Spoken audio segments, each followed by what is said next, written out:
following presentation is on a website I created that gives insight to the planning and implementation of professional development experiences. And I do apologize if I am speaking too loudly or too softly. I am deaf and I can't hear myself. So the areas we are going to look at are collaborative professional development, resources, newsletters, and district and school programs. So first we're going to look at the collaborative professional development, and within this area we're going to look at the two method review and reviews of other PDs, as well as a Padlet of shared resources. So for the tilt table review, this table just briefly explains three parts of the tilt staff development and also provides a reflection of each phase of implementation, as well as different ideas that can be used. And as you go through the table, you can click on each link and it will open up to a Google Doc of each. And the majority of the Google Docs, there are additional links that you can click on that will give you more information about the various ideas. But with the tilt table implementation, the part of this that I found very interesting concerning professional development is the first phase, and in that phase, participants pretty much becomes the teacher, which I think is an aspect that often gets overlooked with the professional development.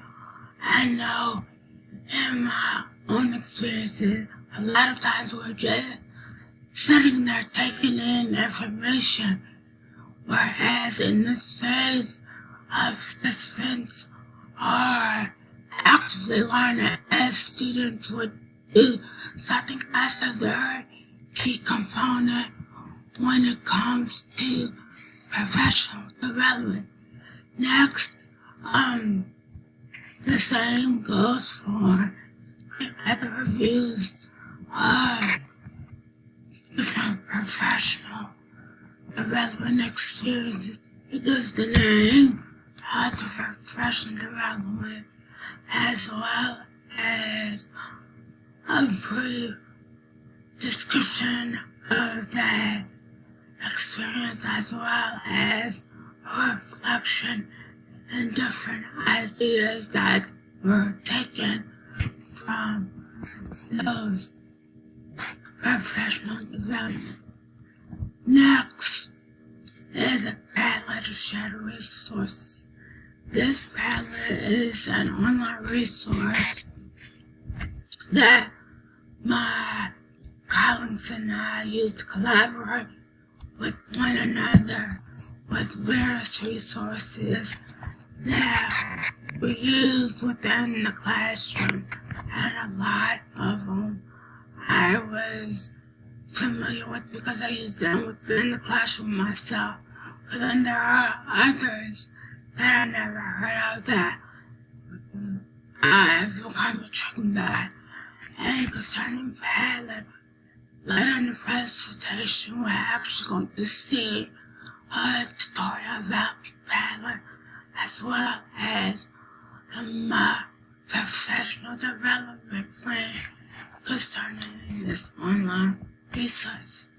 Next, in resources, we're going to look at an assessment survey on Padlet and a sample SAMR lesson plan. So first, with the assessment survey, is something that should always be considered before administering professional development experience because it gives those who are presenting a professional development, it gives them an opportunity to see where teachers and staff, where they actively need assistance concerning technology. And I think it's also taking consideration the level of technology concerning grade levels, or whether somebody is a novice, or if they may shy away from technology usage because they are unfamiliar with how to effectively use technology within the demographic or within the classroom. Next is simple SAMR lesson plan. So this presentation shows the different levels of technology integration through the SAMR model. And what it does is it takes a learning objective that students may learn throughout the course of the school year. And what it does is it takes that specific objectives, and it breaks it down through the different levels of technology integration. So that's something to consider when doing professional development, not just telling teachers, hey, this is what you should use, but show them how technology can be used through these different phases of this method. And next, Padlet. So, Padlet is a resource that I've come to learn about during the course of this lesson, and which I have found to be very intriguing as far as not just the professional development side, but myself as a teacher. So, the first thing that you see is a Padlet that's called Bridging the Gap, and this is just a Padlet which various resources that can be used for a professional development, for deaf education, or individuals that teach within the deaf community. And let's see. Okay. And next is the Padlet tutorial that I actually created that goes along with the Padlet PD plan. And when you follow the Padlet PD plan, it's a presentation that I created through this course about professional development based on the online tool Padlet. And as you go throughout this Padlet, you'll see that there are active links to where it links back to the Padlet presentation, so participants and viewers can actually familiarize themselves with this online tool, as well as it links back to not just the objective for using Padlet, but how it correlates with the ISTE standards. And next, with newsletters. One of the things that I've found to be beneficial concerning professional development that I didn't always outright see as a teacher was a newsletter.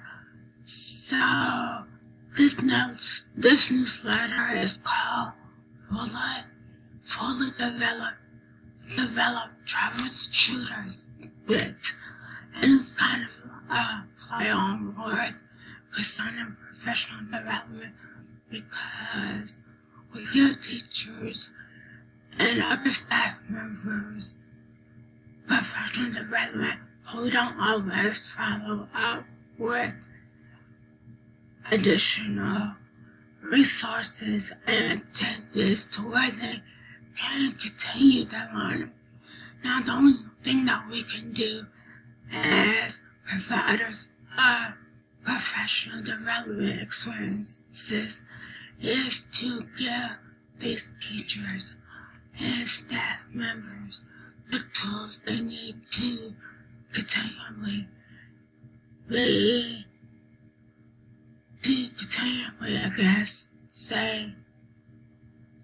become effective when using technology.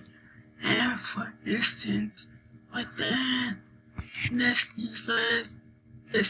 newsletter, it gives them reminders to be, continue to be open-minded about using technology in your field or in your classroom because, of course, things don't happen overnight.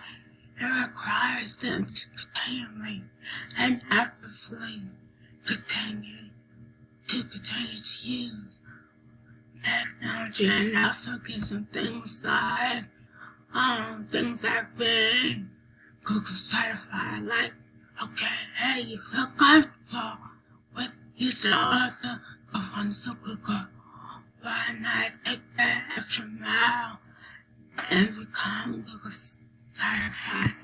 And another thing that I think that we should take into consideration is also give teachers resources that their students can use. Like, for instance, Typtastic is an online resource that teachers can give their students to become better typers and to be more proficient when using, be more proficient in keyboarding. And there's a lot to expect teachers to plan for your lesson, teach their students how to be good technology users and digital citizens, attend professional development, be proficient in those professional development experience, and employ additional resources for their students to become more proficient in being technology user. That's not for one person. So as leaders of technology, we could kind of support these teachers and staff members by kind of guiding them, so to speak, when it comes to technology use. And lastly is the district and school programs. Now, personally, at the school that I taught at, there weren't necessarily programs to assist teachers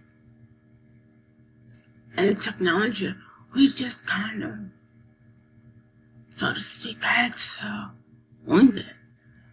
And which was kind of a disadvantage because a lot of times I found myself to be learning as I go while trying to teach my students at the same time. But within AVR pairs on our website concerning technology, that were definite